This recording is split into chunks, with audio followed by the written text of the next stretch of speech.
You're watching Southeast Nebraska's news leader, News Channel Nebraska. Evening edition starts now. A cool October evening and harvesting is well underway at HUSA farms. It's not uncommon to hear of families who have farmed for generations in this area, and the HUSA family has been part of that custom. For 125 years, this family has put their soul and sweat into these fields. Today, a father and son carry on that tradition with the same eagerness.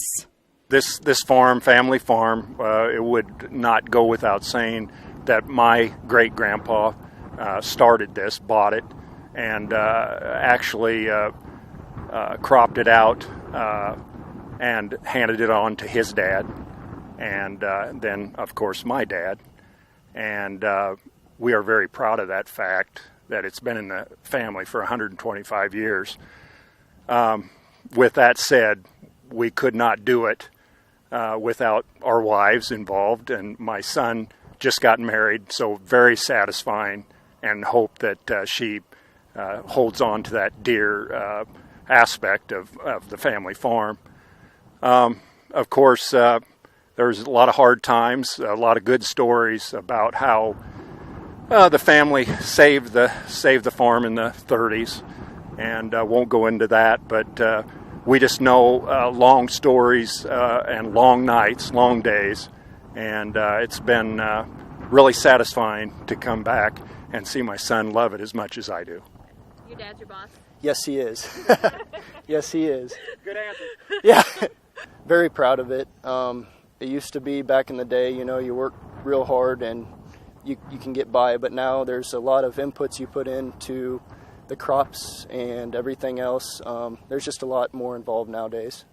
The son and father duo gave me a brief look into what a day's work is like. Usually in the mornings we'll wake up early and make sure the combines and the trucks and everything are fueled up and ready to go and greased. We try to get started as soon as the dew wears off. Usually then we hit it hard pretty much all day until it gets tough at night, and make sure everything's full if we can, and do it all over again. We've had a good couple of weeks, the past 2 weeks here, and prior to that week we had a lot of rain, so we'd get a good couple of days in, but that was about it. This last couple of weeks, beans are getting really close to being done, and then our main focus will be corn. Tradition, hard work, family values, and an honest living. A farmer's job isn't easy and often overlooked if you haven't been raised in the Midwest. A flyover state to some. But for Nebraskans, home is where you tell time by the growth of the corn stalks, and the dirt road that leads you to Grandma's house can't be found on GPS. As we were getting parts, of course, farmers break down, and my wife drove me in to get some parts, and she texted me later on that day. She said she saw a good phrase at the implement store that, always be safe, make sure that you take your time. So I would say that during this harvest season, it's a very dangerous job, and very satisfying, but very dangerous, and long days, long nights, and hope that everybody is safe out there. I'm here in Avoca, Nebraska for the annual Quack-Off, which brings thousands of people here every year.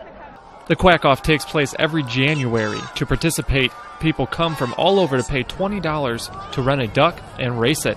All of the proceeds go to the Avoca Volunteer Fire Department, which features 12 firefighters and 57 square miles of coverage area.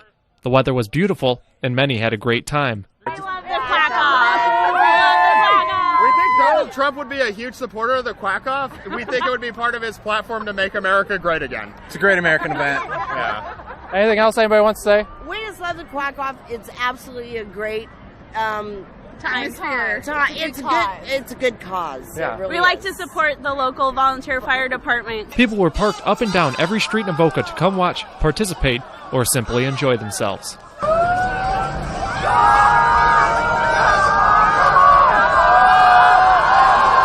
Reporting in Avoca, I'm Jay Hanna, News Channel Nebraska. As traffic increases and Orange Boulevard becomes more than just a passing light, there is one more way to tell that school is starting at Beatrice High School. There are more than just football players in the House of Orange. The Beatrice Marching Band has begun practice on the field.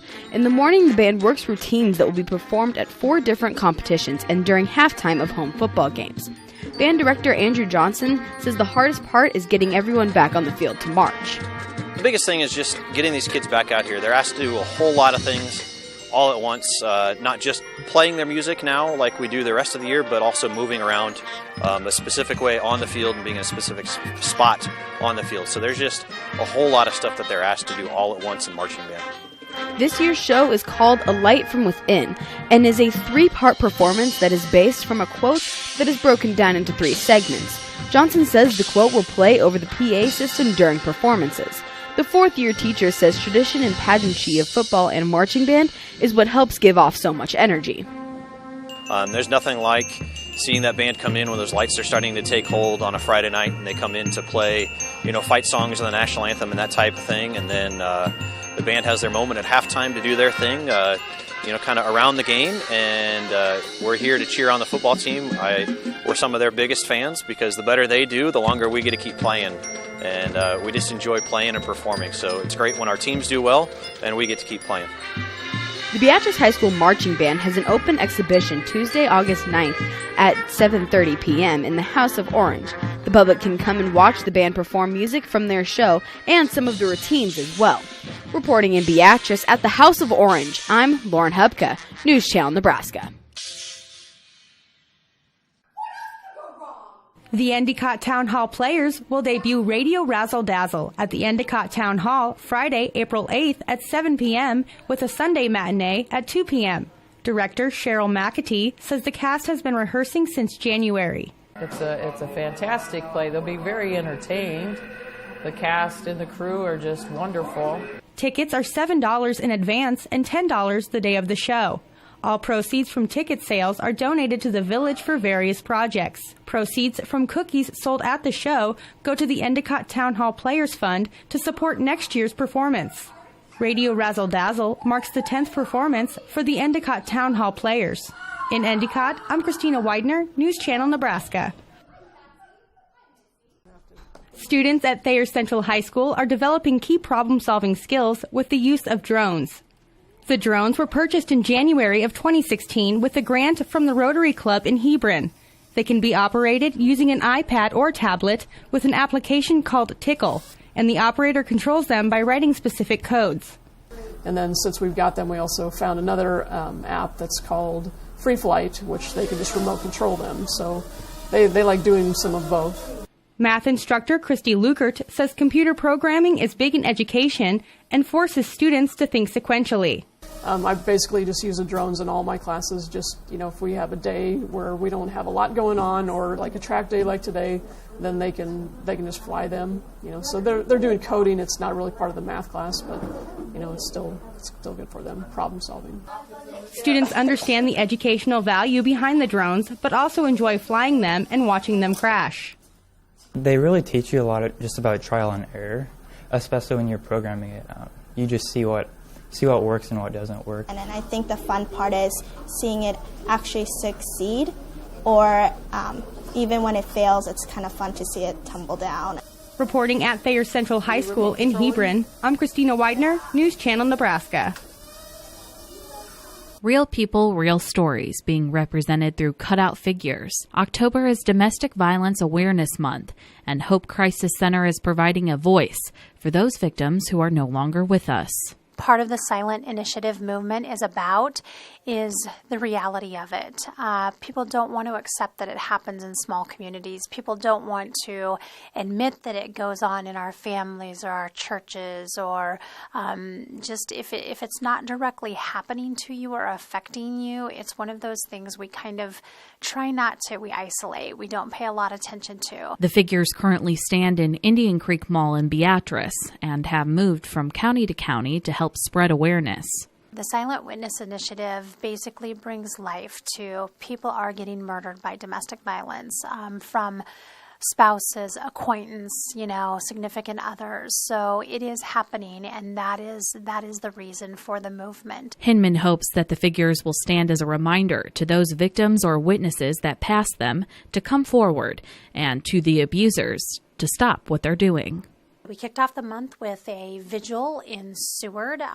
We sometimes do that in Fairbury, but this year we made the decision to move that to Seward for the first year. So we held a candlelight vigil there, and we have our yard sign campaign, which of course moves around to our different counties, or I should say is in our different counties. So we have our yard sign campaign in York, Seward, Crete, and Fairbury this year. Domestic violence is a pressing issue and a topic that is uncomfortable to speak about out loud. But in doing that, a life could be saved, one less tragedy, and one less cutout figure to stand each October. In Beatrice, I'm Elise Waller, News Channel Nebraska.